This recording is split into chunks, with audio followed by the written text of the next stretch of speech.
আবারও বেরিয়েছিলাম আউটিংকে।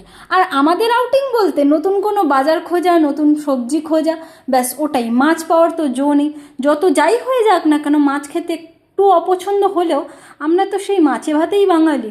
সপ্তাহে একটা দিন মাছ হলে খুব ভালোই লাগে, তা পাওয়ার জো নেই।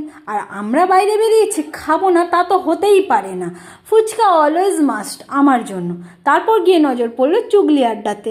যাও খাও বসো, অন্যের নামে চুগলি করে চলে আসো। যাই হোক, জোকস দিলাম, নামটা কিন্তু খুব ইউনিক, চুগলি আড্ডা।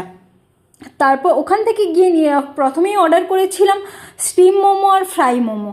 তা ওটা খেয়েও শান্তি হয়নি, টেস্ট করার জন্য আবারও দিলাম স্প্রিং রোল, যেটা একটু ভালো লাগেনি খেতে আমার। সবথেকে যেটা ভালো লেগেছিলো ওটা হচ্ছে ফ্রাই মোমো, খুব দারুণ ছিল টেস্টটা ওখানকার। দুজন বসে অনেকক্ষণ গল্প করলাম, আড্ডা দিলাম, তারপর রুমে চলে এসেছিলাম। রুমে আসার সময়ও যেটা মেনলি ওই দোকানে খেতে গেছিলাম কুরকুরে মোমো, ওটা তো পাইনি, অন্য একটা দোকানে দেখতে পেয়েছিলাম, ওটার লোভটাও আমরা সামলাতে পারিনি, এতই মোমো পাগল মানুষজন আমরা। ঠিক আছে, রাতের ডিনারটাও এই মোমো দিয়েই সারলাম।